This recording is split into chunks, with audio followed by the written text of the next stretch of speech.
2017년 9월 15일 금요일, 인도네시아에 위치한 보르네오 섬에서 두 건의 악어 공격 사고가 발생한다. 사고 현장은 무려 900km가 넘는 거대한 크기의 강으로, 평소 이 강은 사람들이 낚시를 하기 위해 방문하거나 물건을 운송하기 위한 수로로 이용되고 있었고, 강 주변의 사람들은 이곳에서 세탁을 하곤 했는데, 사실 이 강에는 어마어마한 수의 악어가 살고 있었지만 대부분의 사람들은 이를 간과하고 있었다. 그러던 사고 당일인 2017년 9월 15일 오후, 아주라라는 이름의 소녀는 강 주변에서 친구들과 놀던 중 몸을 씻어내고 싶다며 갑자기 물속으로 들어가는데, 그런데 이때 언제 접근을 했는지도 모를 정도로 굉장히 빠르게 헤엄쳐온 악어에 의해 아주라는 순식간에 물 안으로 끌려 들어갔고, 이후 그는 다시 수면 위로 올라오지 못했다. 이후 사고 바로 다음 날인 9월 16일 오전부터 강 주변에는 신고를 받고 출동한 경찰과 지역 주민들이 몰려들었고, 아주라를 찾기 위해 광범위한 수색이 이어지고 있었지만 그와 관련된 아무런 흔적을 발견하지 못해 수색은 애를 먹고 있었는데, 그런데 이때 사람들은 평소 악어 무당으로 여겨지던 한 남자를 언급하며 그에게 도움을 요청한다. 수브란토라는 이름의 이 무당은 악어와의 소통을 통해 자신이 원하는 대로 악어를 조종할 수 있다고 주장하던 남자로, 곧 부탁을 받고 현장으로 온 수브란토는 옷을 벗고 강물 속으로 들어가 자신만의 의식을 시작한다. 이때 주변에 있던 사람들은 그의 모습을 촬영하기 시작했고, 영상 속에는 전날 오후 아주라가 사라진 지점에서 물에 떠 합장을 하고 있는 수브란토의 모습이 담겨 있었는데, 그렇게 잠수와 기도를 여러 번 반복하는 그의 모습에 수군거리며 현장으로 모여든 사람들은 이에 집중하기 시작한다.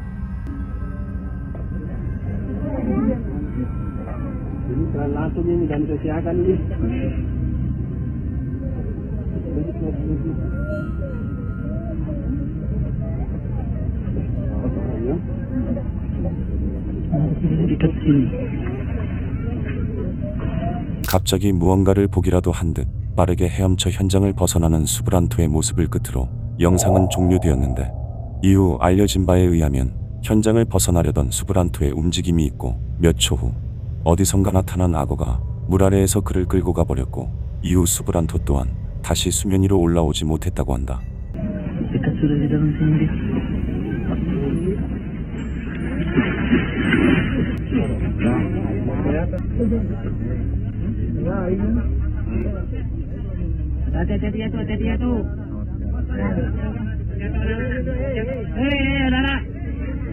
현장에 있던 사람들의 말에 의하면 수브란토가 사라지고 얼마 후 물 안에서 커다란 악어가 어떠한 물체를 끌고 가는 것이 목격되었다고 하는데,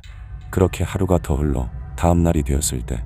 처음 사고가 발생한 곳으로부터 얼마 떨어지지 않은 물가에서 물 위에 떠 있는 아주라가 발견되었고, 악어 무당 수브란토 또한 같은 날 저녁에 숨진 채로 발견되었다. 그런데 놀랍게도 두 사람은 팔과 다리는 물론 전신에 큰 손상 없이 멀쩡한 상태로 발견되었고, 단지 산소가 부족해 익사한 것으로 확인되었는데, 이후 해당 지역에서는 지역 주민들과 방문자들에게 악어의 위험성을 알리며 물에 접근하지 말 것을 경고하였지만, 여전히 이곳에 방문하는 많은 사람들이 물 안에 들어가는 것으로 알려지고 있어 앞으로도 계속 비슷한 사고가 발생할 것으로 예견되고 있다.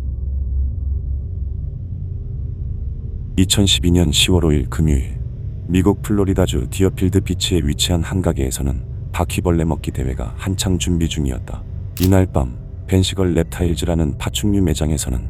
잇박스 포버스라는 이름으로 대회가 열리고 있었고, 우승 시 약 $700의 가치에 달하는 비단뱀을 받을 수 있어 좁은 매장 안은 많은 사람들이 몰려든 상황으로 곧 바퀴벌레 먹기 대회가 시작된다. 대회에 참가하기 위해 모두 20에서 30명으로 추정되는 사람들이 대기를 하고 있었고, 그 중에는 에드워드라는 이름의 한 남성도 포함되어 있었는데, 곧 에드워드의 순서가 오자 그는 테이블 앞에서 대기를 하였고, 진행자의 신호에 맞춰 60g 이상의 미럼과 35마리의 슈퍼웜을 시작으로 바퀴벌레를 입안에 우겨넣기 시작하는데, 다른 참가자보다 압도적인 양을 먹는 그의 모습에 현장에 있던 사람들은 모두 그의 입에 집중하기 시작했다. 에드워드는 많은 사람들의 시선이 자신에게 집중되고 있다는 걸 느낀 듯 더 많은 양의 벌레를 입안에 넣기 시작했고, 그것을 연이어 삼키기를 여러 번 반복한 끝에 결국 대회에서 우승을 하게 되는데, 그런데 우승 직후 그는 갑자기 몸에 알 수 없는 통증이 느껴진다며 구토를 하기 시작한다. 이에 주변 사람들은 급히 의료진에게 그의 상태를 살펴달라고 부탁을 하는데, 그런데 잠시 후 결국 매장 밖 바닥에 쓰러진 에드워드는 이어서 출동한 구조대에 의해 병원으로 이송되었지만 끝내 사망 선고를 받게 된다.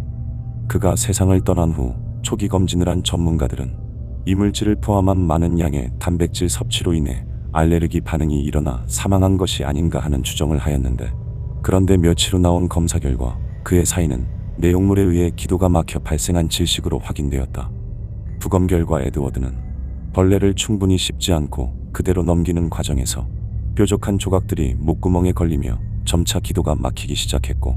거기다 대회 직후 구토를 할 때 다시 올라온 파편들까지 더해지면서 사고를 당한 것으로 확인되었다. 하지만 에드워드는 대회 참가에 앞서 이러한 극단적인 섭식 대회에서 발생할 수 있는 위험 사항에 대해 면책 권한을 갖는 서약서에 서명하였고, 이로 인해 사고 이후 아무런 보상도 받지 못한 것으로 추정되었다. 또한 사고 이후 소식을 접한 많은 사람들은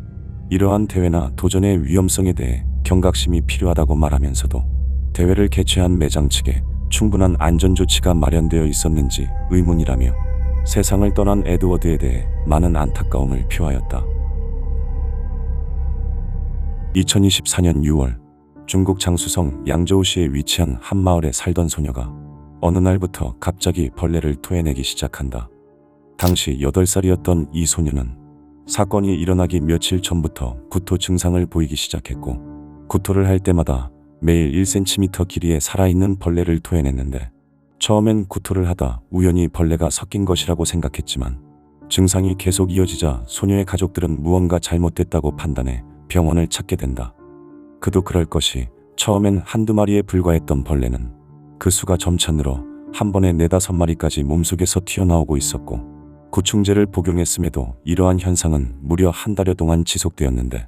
하지만 병원에서는 소녀의 몸에 특별한 이상이 보이지 않는다며 원인을 찾지 못했고, 그렇게 가족들은 여러 병원을 돌아다니며 검사를 이어갔지만 결국 뚜렷한 원인을 찾아내지 못한다.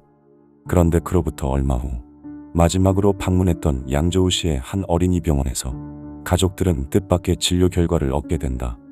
당시 병원 원장이었던 장빙빙이라는 의사는 소녀의 몸속을 자세히 들여다보던 중 유충 감염이 의심된다며 정밀 검사를 진행하는데, 검사 결과 소녀는 나방파리에 유충에 감염이 되어 있었고,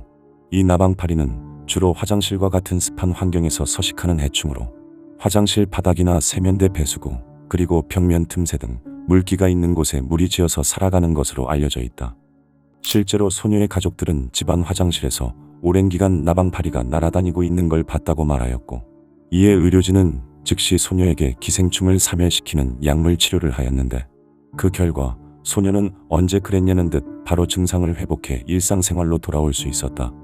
사건 이후 양저우시의 보건당국은 화장실에서 양치를 하거나 입을 헹굴 때 또는 변기물을 내릴 때 튀는 물방울로 인해 유충이 인체에 들어가 감염이 될 수 있다며, 특히 습한 장마철에는 유충 번식이 쉬우니 더욱 주의가 필요하다고 강조하였고, 평소 욕실 바닥과 세면대 등의 고인 물을 즉시 제거하고 주기적으로 배수관에 뜨거운 물이나 락스를 부으면 감염을 예방할 수 있다고 알렸다. 2007년 1월 12일 금요일, 미국 캘리포니아주 세크라멘토에 위치한 한 방송국에서 물을 가장 많이 마신 사람에게 상품을 주는 대회가 열렸다.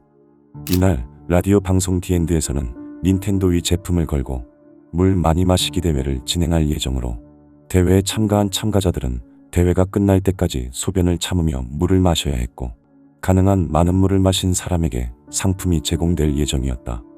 당시 닌텐도 위는 대회가 있기 2달 전에 출시되어 굉장한 인기를 끌고 있었고, 약 $250 가치의 게임기를 받기 위해 모두 18명의 사람들이 대회에 참가한 상태로, 대회는 곧 오전 6시 45분경부터 시작되었다. 참가자 중 한 명이었던 28세 여성 제니퍼 스트레인지는 자신의 순서가 오자 굉장히 빠른 속도로 물을 들이켜기 시작했고, 몇 시간 동안 대회가 이어지는 동안 무려 7.5리터의 물을 마시게 되는데, 제니퍼는 대회 후반부로 갈수록 점점 두통을 호소하기 시작했지만 라디오 진행자들은 부풀어 오른 그녀의 배를 보며 웃기만 할 뿐 상황의 심각성을 전혀 인지하지 못하고 있었다. 그렇게 대회가 마무리되고 얼마 후